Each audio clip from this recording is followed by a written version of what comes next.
오늘 저는 마태복음 13장 3절에서부터 8절까지의 말씀을 근거로 옥토 만들기, 좋은 땅 만들기와 같은 제목으로 여러분과 함께 하나님의 은혜의 말씀을 나누려 합니다. 성경은 우리에게 하나님 말씀을 주십니다. 그 말씀을 받는 것은 우리의 마음입니다. 그러니 예수님이 비유로 말씀하시면서 씨앗이 떨어졌을 때 그 씨앗을 받는 땅에 대해서 네 가지로 말씀해 주셨습니다. 어떤 땅은 그 말씀을 잘 받지 못하는 땅이 있고, 어떤 땅은 말씀을 잘 받을 수 있는 땅이 있습니다. 마음밭이 참 중요합니다. 무릇 지킬 만한 것보다 더욱더 내 마음을 지키라, 생명의 근원이 이에서 남이니라 라고 주님 말씀해 주셨습니다. 세상의 밭도 중요하지만 우리의 마음밭이 똑같은 신앙생활을 해도 어떤 사람은 그 신앙생활이 5년 10년 가면서 점점 더 하나님의 깊은 은혜의 단계에 나아갈 때가 있고, 어떤 사람은 같은 신앙생활을 했는데도 아직도 깊은 신앙의 단계가 아니라 성전의 뜰만 왔다 갔다 하는 그런 사람들이 있을 수 있습니다. 바로 신앙의 마음의 밭이 얼마나 가꾸어지고 준비가 됐느냐에 따라서 그 신앙이 뿌리를 내리고 열매를 맺게 되더라는 것입니다. 오늘 우리는 이 말씀 통하여서, 비유로 말씀하신 예수의 말씀을 통하여서 우리의 마음이 옥토와 같아서 60배, 100배, 30배의 결실을 맺고 자라난 저와 여러분들 되시기를 주님의 이름으로 축원합니다. 먼저 예수님은 비유로 말씀하시는데 가운데 네 가지의 땅에 떨어진 씨앗에 대해서 말씀해 주셨습니다. 씨앗이 좋고 나쁨이 아닙니다. 씨앗은 최상품의 씨앗이었습니다. 그런데 그 씨앗 일부가 길가에 떨어지기도 하고, 돌밭에 떨어지기도 하고, 가시나무의 밭에 떨어지기도 하고, 좋은 땅에 떨어지기도 했다고 성경은 우리에게 말씀해 주셨습니다. 이스라엘 백성들에게, 이스라엘은, 팔레스타인 지역은 이 씨를 뿌리는데, 파종할 때 굉장히 돌밭이 많습니다. 그러니 그러한 곳에 씨를 뿌리는 것이 쉽지 않죠. 먼저 첫 번째 보니까 길가에 땅이 있습니다. 길가에 씨를 뿌렸다고 성경은 말합니다. 여러분 좀 이상하죠? 왜냐하면 길가에 씨 뿌리는 사람 있습니까? 아마 농부라고, 여러분이 농부라면 길가에 뿌리겠습니까? 그렇지 않죠. 그런데 2000년 전에 팔레스타인 지역은 농사법이 그랬다고 합니다. 왜냐하면 요즘에는 좀 이해가 되지 않죠. 요즘에는 우리가 길가를 다닐 때는 길가에 보도블록이 제대로 다 닦여 있고, 또 자동차가 다니는 길은 아스팔트로 착 닦여 있습니다. 그래서 우리가 쉽게 목적지에 다다를 수 있는데, 2000년 전 팔레스타인 당시는 농지도 정리가 되어 있지 않고, 밭이라고 해도 돌길과 자갈길, 그리고 가시밭과 옥토가 잘 구분되지 않았다고 합니다. 그러니 사람들이 지나다 보면 그게 길이 될 때가 많고, 또 거기다가 파종해서 열매를 맺으면 그게 밭이 될 때가 많이 있다는 거예요. 또 요즘에는 씨를 뿌릴 때에도 미국 같은 대단위의 농경을 할 때는 하늘에서 비행기로 씨를 뿌리거나 농약을 치기도 하지만, 팔레스타인 지역에는 자루에다 씨를 담고 밑에 구멍을 뚫어서 메고 다니면 그 씨가 떨어지는 곳마다 자라서 열매를 맺는 그러한 농업 방식을 가지고 있었다고 합니다. 그런데 오늘 첫 번째 보니까 길가에 하나님의 말씀, 그 길가에 말씀이 떨어졌다고 성경은 말씀해 주셨습니다. 오늘 4절에 보니까 뿌릴새 더러는 길가에 떨어짐에 새들이 와서 먹어버렸다라고 성경은 말합니다. 이렇게 씨앗을 뿌리면서 농사를 짓기 원하는데, 원하는 곳에 떨어지면 좋은데 떨어진 것이 바로 길가였어요. 그러니 길가에서 뿌리를 내려야 되는데 길가가 딱딱하여서 길가에 떨어진 씨들이 뿌리를 내지 못합니다. 결국 새들이 와서 그 씨앗을 먹어버리는 것이에요. 씨앗이 길가에 떨어진 것은 우리가 상징적으로 하나님의 복음을 받아들여도 그 복음의 마음밭이 딱딱하게 굳어져 있어서 뿌리를 내지 못하고 말씀조차 사단에게 빼앗긴 되는 것을 말하는 것입니다. 마태복음 13장 19절에 아무나 천국 말씀을 듣고 깨닫지 못할 때는 악한 자가 와서 그 마음에 뿌려진 것들을 빼앗나니 곧 이는 길가에 뿌려진 자요 라고 말씀해 주셨습니다. 여러분, 우리가 하나님 말씀을 받으면 그 말씀이 우리의 마음속에 묵상이 되고 뿌리를 내릴 수 있도록 우리가 은혜 가운데 나아가야 되는데, 길가의 마음은 도저히 뿌리를 낼 수 없는 딱딱하고 굳은 마음인 것입니다. 여러분, 굳을 대로 굳어진 마음에는 하나님의 말씀이 뿌리를 낼 수가 없는 것입니다. 인생의 세상 풍파에 완전히 딱딱하게 굳어져 가지고 그 굳어진 마음으로 무엇을 심어도 심겨지지 않는다는 거예요. 그러니 습관적으로 하나님 말씀이 들어와도 그 말씀이 이해되지 않고 말씀이 받아들여지지 않아서 그렇게 뿌리를 내리지 못하는 것을 바로 비유로 말씀하는 것입니다. 오늘 호세아서 10장 12절에 너희 묵은 땅을 기경하라. 지금이 곧 야훼를 찾을 때니 마침내 야훼께서 오사 공의를 비처럼 너희에게 내리시리라 라고 말씀해 주셨습니다. 딱딱해진 것은 바로 교만함 때문에 그렇습니다. 세상의 지혜와 지식으로 꽉 들어차서 내 마음에 성을 쌓고 내 마음에 도로를 깔았습니다. 그러니 딱딱해집니다. 세상의 어떤 이치와 그러한 세상의 방법으로 내 마음에 도로를 깔았으니 하나님 말씀이 들어와도 그 말씀이 뿌리를 내지 못하는 것입니다. 교회는 와서 말씀을 듣지만 그 마음이 딱딱하니까 하나님의 은혜의 말씀이 열려지지 않고 깨어지지 않는 것입니다. 그러니 판단하고 정죄하는 마음이 높아집니다. 교만한 마음은 하나님 앞에서 온당하지 못합니다. 그러니 교만한 마음이 깨어져야 하나님의 은혜 가운데 나아갈 수 있는 것입니다. 길가와 밭에 마음을 가진 사람도 있죠. 이러한 마음들을 오늘 철저하게 예수 그리스도의 이름으로 깨어나 하나님께 나아가는 저와 여러분들 되시기를 주님의 이름으로 축원합니다. 성경은 묵은 땅, 굳은 땅을 갈아엎으라라고 말씀했습니다. 좋은 땅을 만들 때 가장 먼저 해야 될 것은 딱딱하게 굳어진 땅들을 다시 파헤쳐서 그 안에 있는 것들을 부드럽게 만드는 것이 가장 첫 번째 방법 중에 하나라는 것입니다.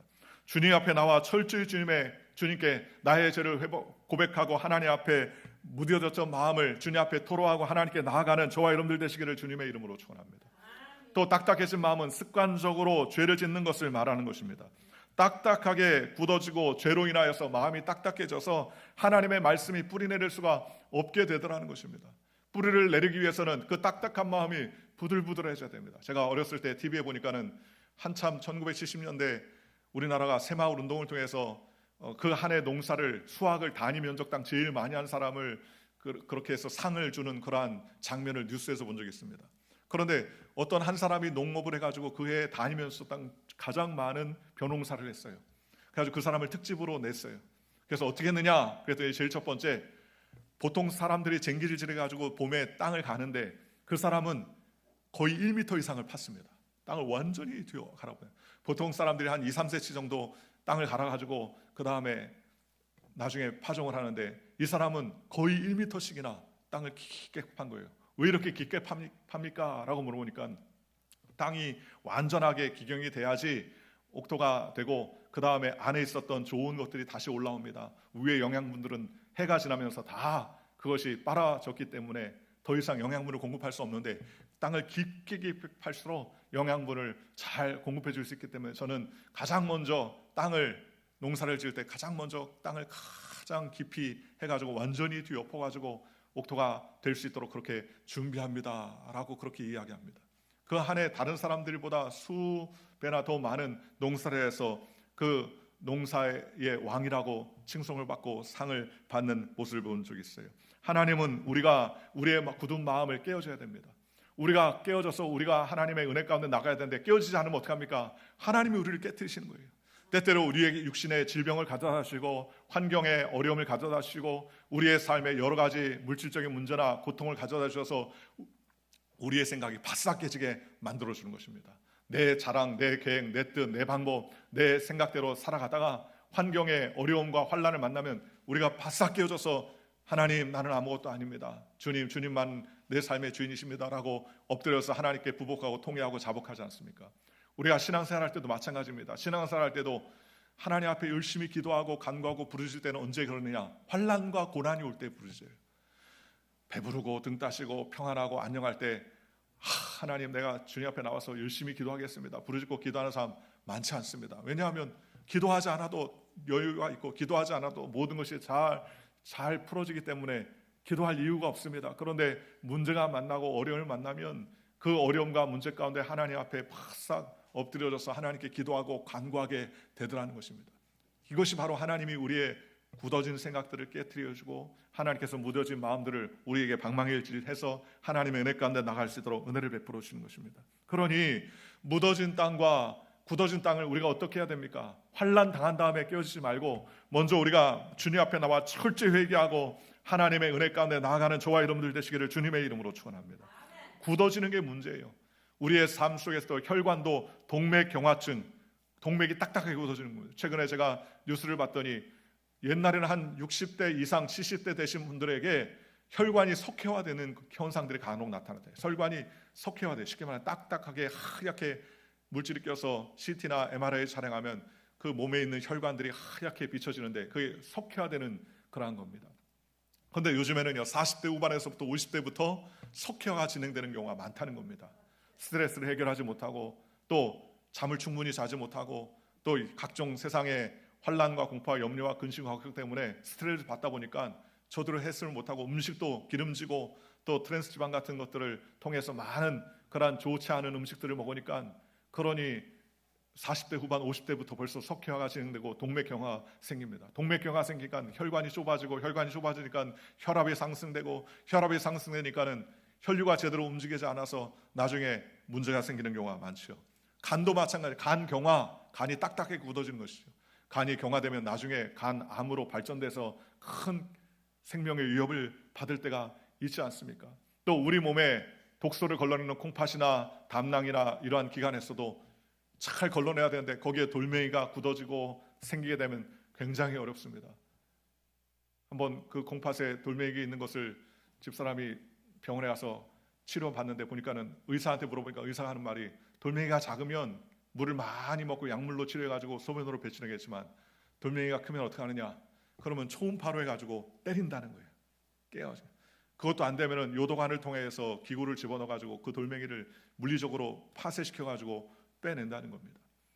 그 안에 생긴 돌멩이가 삐쭉삐쭉해서 혈관을 타고 내려올 때 혈관을 갖다가 다 찢어놓아가지고 극심한 고통을 받는다는 거예요. 그러니 여러분 우리의 마음에 굳어진 마음을 깨워놓을 수 있는 것은 무엇입니까? 하나님 말씀으로 깨어나는 거예요. 하나님 말씀으로. 우리가 말씀으로 자꾸 하나님의 앞에 나아가서 우리의 굳어진 마음을 깨워놓고 하나님께 은혜 가운데 나아가는 저와 여러분들 되시기를 주 예수의 이름으로 간절히 축원합니다. 그래서 회개형을 부어주시옵소서. 내 굳어진 마음이 깨끗해지게 하여 주시옵소서. 부드러워지게 하여 주시옵소서. 교만한 마음이 다 깨어져서 겸손하게 하여 주시옵소서. 나만 하는 인생이 아니라 하나님을 경외하는 인생이 되게 하여 주시옵소서. 우리가 기도하고 하나님 말씀 앞에 나가면 주님께서 우리를 변화시켜 주시고 은혜 베풀어 주시는 것입니다. 그러니 내 중심의 삶이 아니라 주님 중심의 삶을 살 수 있도록 은혜를 베풀어 주시는 것입니다. 오늘 두 번째로 하나님의 밭에 떨어진 씨앗이 돌밭에 떨어졌다고 성경 말합니다. 오늘 5절과 6절에 더러는 흙이 얇은 돌밭에 떨어짐에 흙이 깊지 아니하므로 곧 싹이 나오나 해가 돋은 후에 타서 뿌리가 없으므로 말랐고라고 말했습니다. 이스라엘의 토지는요 좋지 않아요. 전 세계적으로 제일 좋은 토지가 어디 있느냐? 그건 미국 땅이 제일 토지가 좋고 또 우크라이나 곡창지대 땅이 굉장히 토지였대요. 우크라이나 지역의 그 곡창지대가 밀을 굉장히 많이 생산합니다. 근데 지금 전쟁으로 인해서 다 폐허가 됐죠. 미국은 무얼 심으면 그냥 다 잘 자랍니다. 특별히 비료를 주지 않아도 된다. 한국 땅은 약 3등급 정도 된다는 거예요. 그래서 비료를 주고 뭘 해야지 좀 잘 자라나요. 그래서 이 미국 땅이 참 복을 받았어요. 무엇을 심어도 쑥쑥 잘 자라납니다. 그런데 바로 흙이 오늘 떨어진 돌밭에 씨앗이 떨어지면 잘 자랄 수 없죠. 이스라엘의 땅은 어떻습니까? 석회석이 많습니다. 그리고 현무암으로 돌이 많아요. 그러니까 흙이 별로 없습니다. 그냥 돌밭이에요. 그러니 돌밭에 씨앗이 떨어지면 흙이 있기 때문에 뿌리를 내리지만 돌 밑에 있기 때문에 뿌리가 온전히 자라지 못합니다. 그래서 태양이 떠서 비추면 그 뿌리가 말라서 시들어 죽게 되는 것입니다. 팔레스타인 지형에 대낮에 뜨는 태양은 섭씨 50도 60도를 육박하는 뜨겁고 장렬한 태양입니다. 그래서 우리나라 사람들에게 햇빛이 조용하게 비치고 햇빛을 쫙 받으면 축복이지만 시편 기자에도 하나님께서 나에게 그늘이 되어 주신다 그랬어요. 그늘이 축복이라는 거예요. 장렬한 태양빛에서 그늘을 만들고 그늘 가운데 거하는 것이 그 축복이라는 것입니다. 그러니 이스라엘 지형에서 그 태양빛에서 그 돌밭 밑에 뿌리를 막 내렸는데 뭐 그늘도 없고 제대로 된 영양분을 갖지 못하니까 그 장렬한 태양빛에서 뿌리가 말라 죽게 되는 것입니다. 바로 이렇게 뿌리가 말라 죽게 되고 돌밭에 그러한 삶을 말하는 것은 우리의 삶의 환난과 문제와 어려움 속에서 좌절하고 낭망하는 마음속에 미움의 돌덩어리, 좌절의 돌덩어리, 응어리된 원망의 돌덩어리, 마음속에 섭섭함의 돌덩어리들이 이런 것이 자리 잡고 있기 때문에 그렇다는 거예요. 여러분 우리가 인생을 살다 보면 원망하는 마음들이 생길 때가 있습니다. 또 섭섭한 마음이 들 때도 있습니다. 왜 그렇게 할까 이해되지 않는 마음도 있습니다. 내 생각이 이렇게 했으면 좋겠는데 왜 저분은 저렇게 하지라는 그러한 이해되지 않는 마음도 있습니다. 그런 것들을 우리가 소화하지 못하면 그게 원망이 되고 불평이 되고 불만이 되고 마음속에 응어리가 되는 것입니다. 그런데 그런 응어리들을 해결하지 아니하면 하나님 말씀이 받아도 뿌리를 내지 못하는 것입니다. 요즘에 한국 분들이 응어리가 참 많다고 합니다. 부모에게 상처받은 그 상처를 해결하지 못해서 응어리가 되신 분들도 많이 있습니다.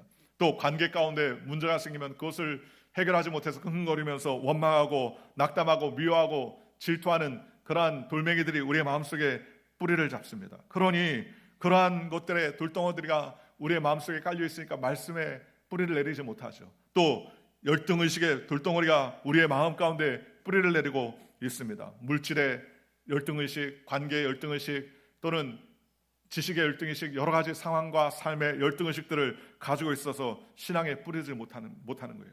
제가 예전에 어떤 목사님을 만났는데 그 목사님이 여의도 순복음교회 출신이니까 되게 좀 안 좋게 여의도 순복음교회를 얘기하더라고요. 그러니까 나중에 이제 좀 가까워져서 얘기를 했어요. 그랬더니 자기가 여의도 순복음교회를 사실은 다녔다는 거예요. 고등학교 때가 여의도 순복음교회 다녔대요. 그런데 왜 여의도 순복음교회 때 반감을 갖고 있느냐 했더니 그때 성령 충만 받기 위해서 방언 받기 위해서 그렇게 기도했는데 자기는 방언을 못 받았대요. 방언을 못 받은 게 섭섭함이 돼가지고 마음에 열등의식이 남은 거예요. 그래서 그때부터는 순복음교회를 안 다녔대요. 왜? 다 방언하는데 자기만 방언 못하니까 마치 자기는 하나님의 선택받지 못한 사람 같아서 갔는데 나중에 다른 교회 가니까 방언 안 해도 되다. 그래서 그 교회 다니면서 자꾸 여의도 순복음교회를 욕했다는 그런 이야기를 보면서 나중에 친해지니까 그 얘기합니다. 그러면서 내가 방언을 못 받아가지고 그때 그 섭섭한 마음에 응어리 가져가지고 그때부터 반감이 생겼다. 근데 이분이 언제 풀어졌느냐? 나중에 우리 목회자들 수련회 와서 기도하는데 기도하다가 방언을 받았어요. 기도하다가 방언 보니까는 너무 기뻐하신 거예요. 너무 기뻐하는 거예요. 그러면서 그동안 수십 년 동안 마음속에 학창시절부터 가지고 있었던 마음의 그 방언으로 인하는 섭섭한 응어리가 딱 깨어지니까 그 다음부터는 그분이 열심히 방언하고 그 방언에 대해서 하나님께 기도하고 방언에 대한 기쁨이 충만해서 이제는 그 비난의 마음이 싹 사라진 것을 그렇게 경험한 적이 있습니다. 여러분, 마음의 응어리가 우리의 마음속에 뿌리가 돼가지고 자라지 못하게 하는 것입니다. 마태복음 13장 21절과 20절에 보니까 돌밭에 뿌렸다는 것은 말씀을 받고 즉시 기쁨으로 왔대. 그 속에 뿌리가 없어서 잠시 견디다가 말씀으로 말미암아 환난이나 박해가 일어날 때 곧 넘어지는 자요라고 말했습니다. 각종 의심과 염려와 걱정과 두려움과 근심의 돌덩어리가 가득 차 있으니까 그러다가 뿌리가 내려서 조금 올라오는 것 같은데 햇볕이 촥 쬐고 환난이나 박해가 일어나니까 금방 시들어버리고 금방 자포자하게 하고 포기하게 되더라는 것입니다. 마음의 돌덩어리, 불신앙의 돌덩어리, 그런 돌덩이들을 예수의 이름으로 해결하시는 저와 여러분들 되시기를 주님의 이름으로 축원합니다. 그런데 이 돌덩어리를 해결해야 돼요. 어떻게 해결합니까? 예수의 이름으로 떠나버려야 됩니다. 예레미야 23장 19절에 야훼의 말씀이라 내 말이 불같이 아니하냐, 바위를 쳐서 부서뜨리는 방망이 같이 아니하냐 했어요. 마음의 돌덩이를 깨트릴 수 있는 방법은 오직 예수님밖에 없습니다. 말씀밖에 없습니다. 말씀으로 방망이를 깨트려야 됩니다. 미움의 상처, 마음속의 분노의 돌덩어리를 깨부셔야 우리가 하나님의 은혜 가운데 나아갈 수 있도록 주님께서 책임져 주시는 거예요. 오늘날도 수많은 그런 분노와 환난과 고난과 마음의 쓴뿌리의 돌덩어리들이 우리에게 계속 던지는 거예요. 그럴 때마다 우리가 예수의 이름으로 계속 쳐내야 됩니다. 예수의 이름으로 걷어내야 됩니다. 집안에 청소할 때도 오면 청소를 다 한 것 같아도 시간이 지나면 깨끗하고 문에 꼭 닫아서 아무것도 없는 것 같은데 시간이 지나면 먼지가 소복히 낄 때가 많아요. 낄 때가. 집을 이사할 때 보니까는 그래도 나름대로 깨끗해 썼다 하는데 집안의 모든 집기들이나 장롱들을 다 걷어내면 어디서 그렇게 나오는 주먹만한 먼지들이 구석 꾸역꾸역 나오는 것을 볼 수 있습니다. 오늘 우리의 마음속에도 마찬가지입니다.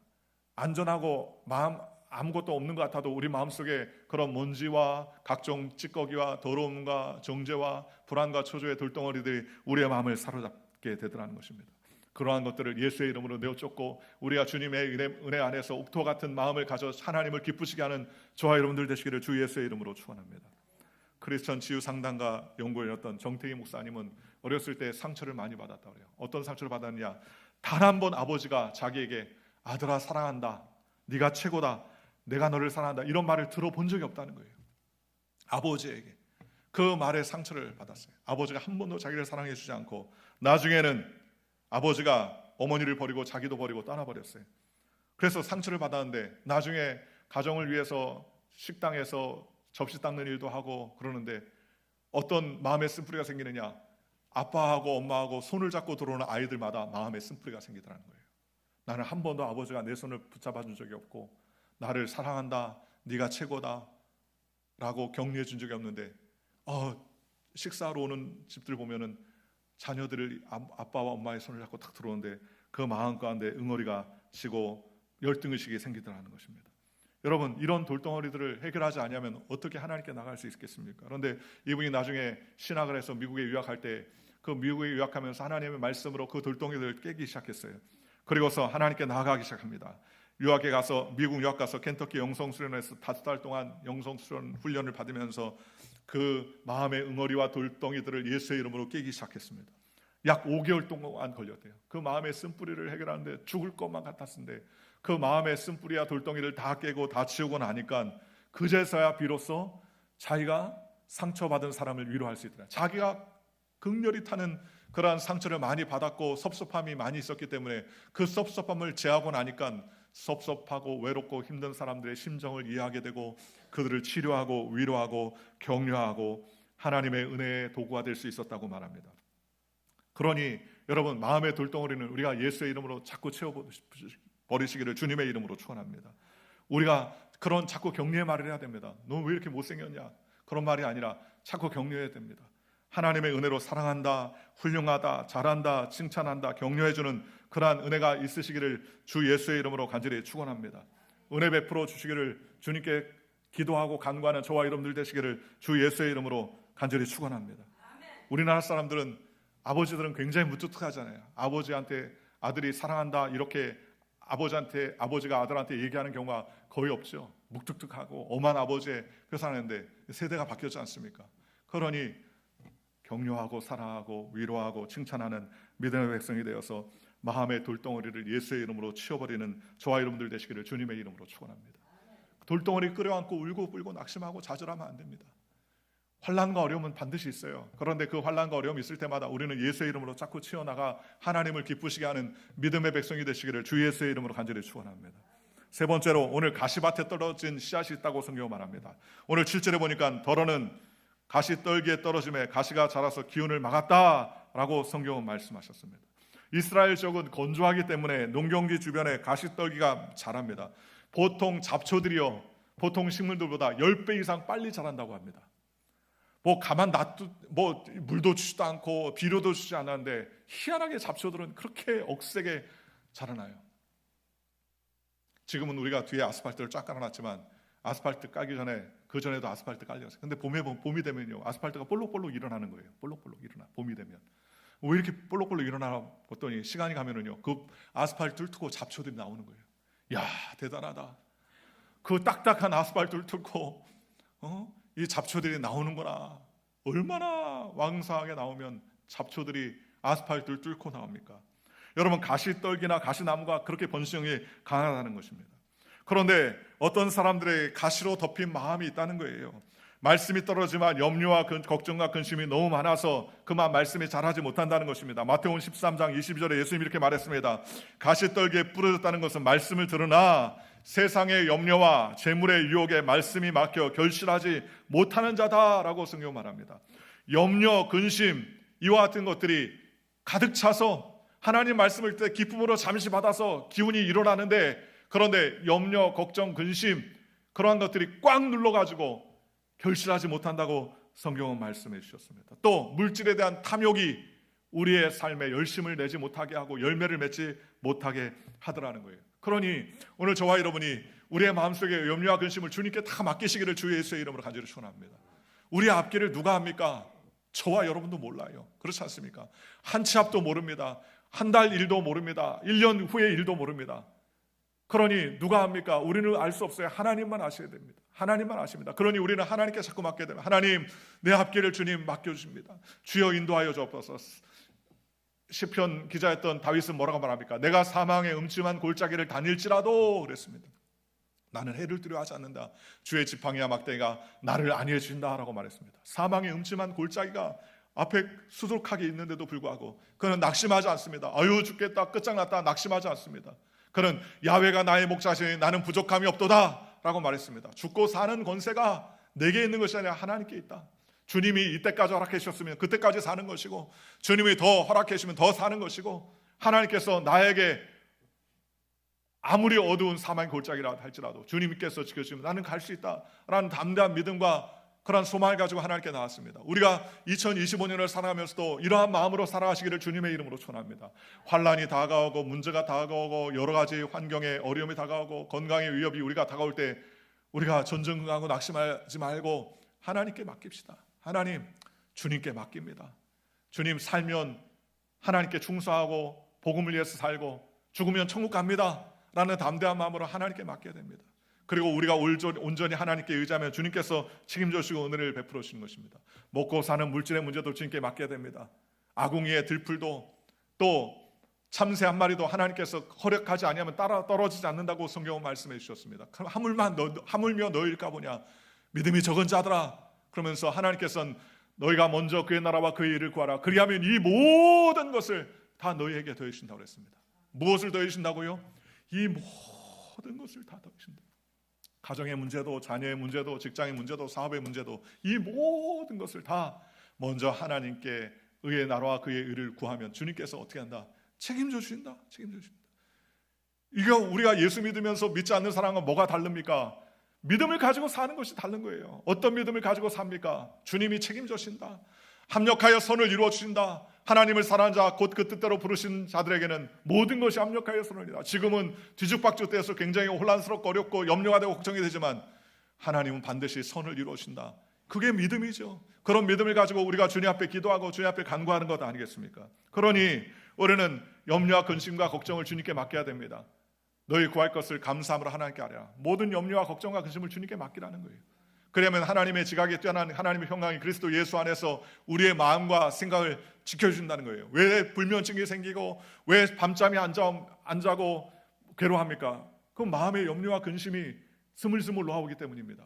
우리가 염려한다고 해서 그 길을 한 자나 더 할 수 있습니까? 한 자나 더 할 수 없어요. 하나님이 은혜 베풀어 주셔야 됩니다. 하나님이 긍휼 베풀어 주셔야 됩니다. 내게 지식과 지혜와 명철함이 있어도 하나님이 도와주지 않으면 할 수 없어요.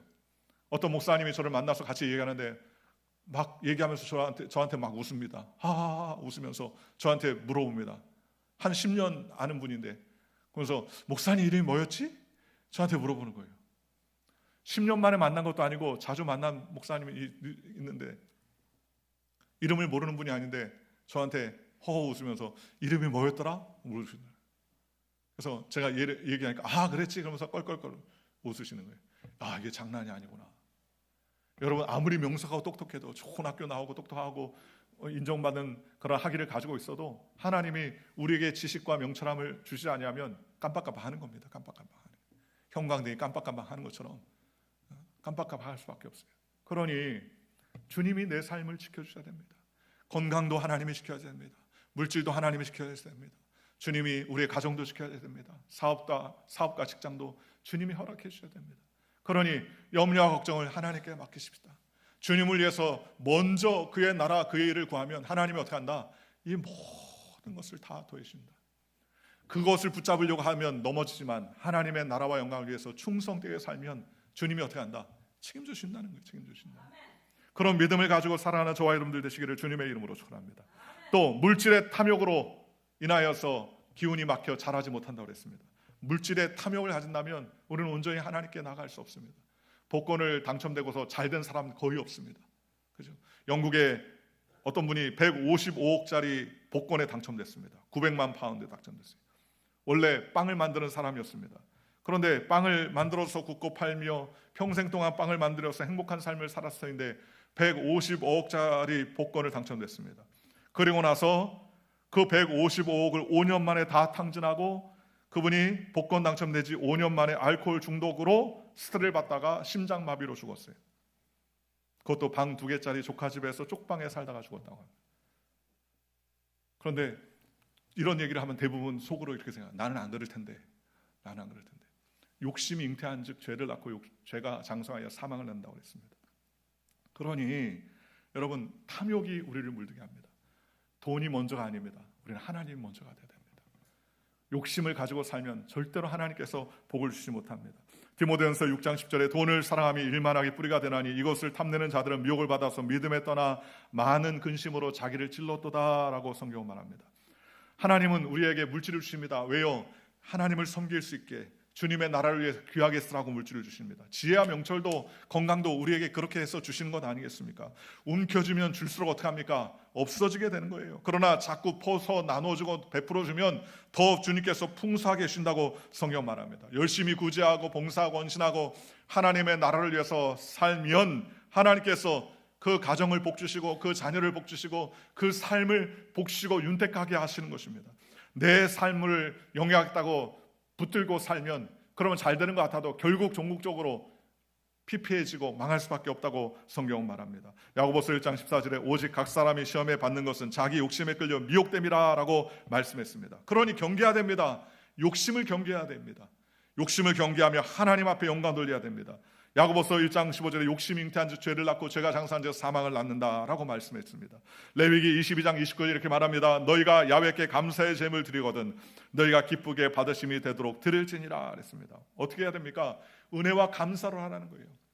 욕심 가지고 살지 말고 무엇을 하든지 간에 그 감사와 은혜로 우리가 찬양을 드리고 달란트를 하나님께 드릴 때에도 우리가 하나님 앞에 감사와 찬양으로 하나님께 드리고 우리가 작은 물질을 하나님께 드릴 때도 하나님 이 물질의 주인인데 나에게 허락해 주셔서 감사합니다. 주님 것이니 주님 받으시옵소서 기쁨으로 드리면 하나님께서 예물을 받으시고 흠양해 주신다고 성경은 말씀해 주셨습니다. 오늘 저와 여러분이 가시밭 같은 마음을 제하고 염려와 걱정과 근심을 제하고 또 두려움을 제하고 육신의 이 세상의 물질의 탐을 제하여서 하나님을 기쁘시게 하시기를 주님의 이름으로 축원합니다. 마지막 네 번째는 좋은 땅에 떨어진 씨앗입니다.